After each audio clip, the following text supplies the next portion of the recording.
한국에서 유학 중인 아일랜드 청년이 있습니다. 한국사를 전공하는 이 청년은 기말고사가 한 달 앞으로 다가왔다는 걸 깨달은 그날 저녁 충동적으로 기차표 한 장을 끊었습니다.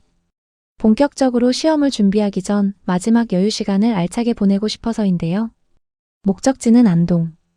유네스코 세계문화유산으로 등재된 하회마을이 있는 곳이자 조선시대 성리학의 숨결이 고스란히 남아있는 도시입니다. 서울에서의 바쁜 일상을 뒤로하고 오직 혼자만의 여정으로 떠난 이 아일랜드 청년. 과연 그의 눈에 비친 한국의 또 다른 얼굴은 어떤 모습이었을까요? 오늘 소개할 주인공은 아일랜드 코크 출신의 한국사 전공 유학생입니다. 서울에서 학업 중인 그는 평소에도 한국의 역사와 문화에 깊은 관심을 갖고 있었는데요. 한국을 단순히 유학하는 나라가 아니라 자신이 진심으로 사랑하는 나라로 대하는 청년입니다. 이번 안동 여행도 마찬가지입니다. 숙소는 에어비앤비로 예약한 전통 한옥 가옥. 2박에 단 5만 원이 채 안 되는 금액이었는데요. 그는 이 가격에 진짜 한국 전통 가옥에서 잘 수 있다는 게 말이 되냐며 당장 예약 버튼을 눌렀다고 합니다. 그런데 이 청년이 한국에 살면서 가장 놀랐던 것은 화려한 서울의 야경도 세계적으로 유명한 K-팝도 아니었습니다. 바로 한국 어디를 가도 5분 안에 반드시 편의점이 있다는 사실이었는데요. 그는 자정이 넘은 시각 시골 깊숙한 곳의 한옥 숙소에 도착해서 칫솔이 없다는 걸 뒤늦게 깨달았습니다.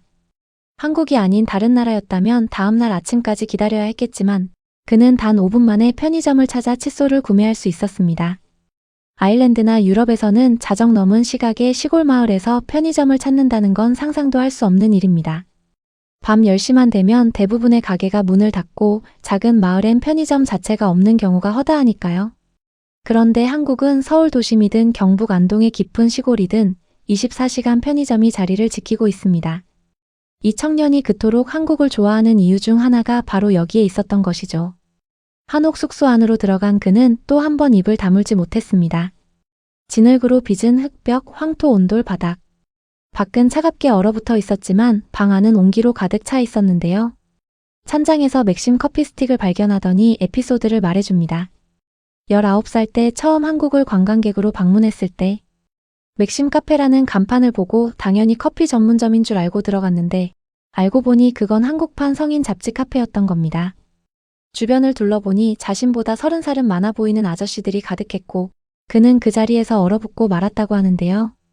그 이후로 맥심 커피 스틱만 보면 그날 기억이 떠오른다며 환하게 웃는 그의 모습이 인상적이었습니다. 그는 또 이 한옥 숙소의 자물쇠 잠금 방식을 발견하고는 이렇게 잠그는 게 맞는지 모르겠다며 재미있어 하는데요. 요즘 한국 숙소들은 대부분 스마트 도어락이나 번호키 시스템으로 운영되는데 이 전통 한옥은 철고리에 자물쇠를 끼우는 방식이었던 것이죠. 현대의 편리함 속에 이런 옛날 방식이 그대로 살아 숨쉬고 있다는 것. 그게 이 청년의 눈에는 오히려 더 특별하고 진짜 한국답게 느껴졌던 겁니다. 다음날 아침을 먹기 위해 안동 시내로 나선 그는 추천받은 안동 강고등어 정식을 주문했습니다. 상에 차려진 음식을 본 그는 잠시 말을 잃었는데요. 밥 한 공기와 두부 된장국 그리고 구운 강고등어를 중심으로 나물류와 김치 등 반찬이 계속 나오는 겁니다. 한 상 가득 차려진 음식들을 보며 그는 한국 식당에서 설거지하는 일은 정말 하고 싶지 않겠다며 혀를 내두릅니다. 유럽에서 식당을 가면 메인 요리 하나에 빵 한 조각이 전부인 경우가 대부분인데 한국은 메인 음식 하나를 시켜도 반찬이 10가지씩 딸려 나오는 게 기본이니까요. 게다가 그는 평소 해산물을 그다지 좋아하지 않는 편이었는데 안동 강고등어는 짠맛과 고소함이 절묘하게 균형을 이루고 있어서 정말 맛있게 먹었다며 건강하게 균형 잡힌 아침 식사를 할 수 있었음에 감사했습니다. 배를 채운 그가 드디어 하회마을로 향했습니다. 입장료는 단 3유로. 우리 돈으로 약 4,500원에 불과했는데요. 유네스코 세계문화유산으로 등재된 하회마을은 조선시대 양반 가옥들이 원형 그대로 보존되어 있는 곳입니다. 그런데 이 마을의 진짜 놀라운 점은 단순한 야외 박물관이 아니라는 것이죠. 그가 담장 너머로 가옥 지붕 위를 바라보니 TV 안테나가 붙어 있었고 안에서는 가족들이 점심을 먹는 소리까지 들려왔습니다. 수백 년 된 흑벽 기와집 안에서 현대인이 실제로 살아가고 있다는 사실에 그는 발걸음을 멈추고 말았는데요. 유럽에서도 역사적인 건물들을 박물관으로 보존하는 경우는 있지만 이렇게 사람들이 일상을 살아가는 집 자체가 세계문화유산인 경우는 거의 없습니다. 시간이 멈춘 것 같은 고요함 속에서 삶은 계속되고 있었습니다. But yeah, it's just one of those places, no matter what angle, what camera you have. A camera will never do what you see in person justice. It's just amazing. Like the architecture, the surroundings with all the mountains. Obviously the weather helps today as well, but I mean, come on. Literally everywhere you look, it's just stunning. Absolutely stunning. Yeah, I'm so happy I came here. And I don't think this is going to be my last time either.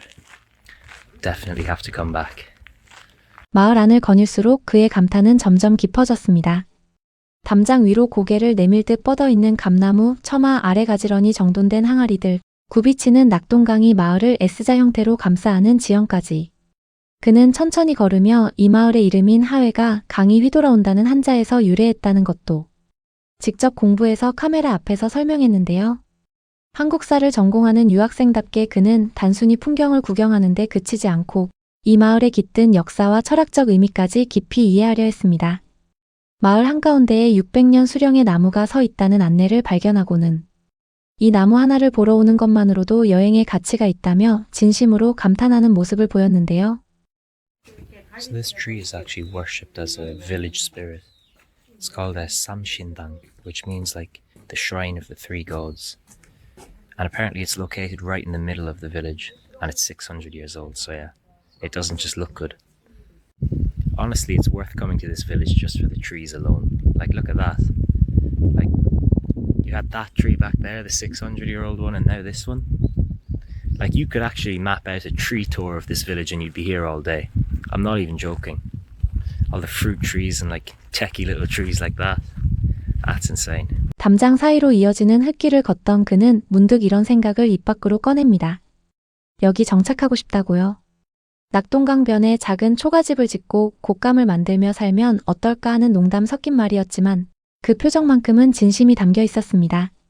그렇게 마을 골목 곳곳을 누빈 그가 마지막으로 향한 곳은 낙동강 위에 놓인 월영교였습니다. 한국에서 가장 긴 목교로 알려진 이곳에서 그는 발걸음을 멈추고 말았는데요. 달빛 아래 강물에 비친 다리의 풍경을 바라보며 이렇게 말했습니다. 한국에서 가장 과소평가된 장소가 바로 여기인 것 같아요. 저녁이 되자 안동 시내로 돌아온 그는 이번 여행의 마지막 미션을 실행에 옮겼습니다. 바로 안동 찜닭과 막걸리 한 잔이었는데요. 커다란 그릇 가득 차려진 찜닭과 막걸리 한 병이 테이블 위에 차려지고 그날의 마지막 만찬을 즐겼습니다. 여행의 마지막 날, 그는 안동의 한 카페에서 인생에서 가장 흥미로운 사람 중 하나를 만났다고 말합니다. 카페 사장은 사진작가이자 한국 텔레토비의 세 번째 목소리 배우이기도 했는데요. 이 사장님은 지역 할머니들의 얼굴을 직접 사진으로 찍어 마을 담벼락에 그림으로 남기는 프로젝트를 지자체와 함께 진행했습니다. 청년은 카페 앞을 지나가던 할머니들이 문을 열고 들어와 사장님의 안부를 묻고 사장님은 자신의 여행 이야기를 하는 모습에서 따스함을 느꼈다고 말했습니다. 그 작은 카페 안에 담긴 공동체의 온기가 이 아일랜드 청년의 마음을 움직인 겁니다. 그는 영상 마지막에서 이렇게 말했습니다. 이번 혼자 하는 여행이 처음엔 그냥 가벼운 개인 프로젝트였는데 돌이켜보니 정말 즐거운 경험이었다고요. 그리고 이 여행이 마지막이 되지 않을 것 같다고도 덧붙였습니다. 서울이 세계 최고의 도시 중 하나라는 건 분명하지만 안동은 서울과 전혀 다른 방식으로 자신을 사로잡았다고요. 요즘은 외국인들이 한국의 유명 관광지보다 이런 골목 하나, 나무 한 그루에 더 깊이 감동받는다는 걸 새삼 느끼게 됩니다. 600년 수령의 나무, 수백 년 된 기와집, 낙동강이 감싸안은 마을. 한국인인 우리에게는 교과서 속 한 줄이었을 곳이 아일랜드 청년에게는 평생 기억에 남을 풍경이 된 겁니다. 우리가 너무 당연하게 여겨온 것들이 누군가에게는 영감을 줄 수 있다는 것. 우리가 무심히 지나쳐온 것들이 전 세계 어디에도 없는 한국만의 매력이었던 겁니다.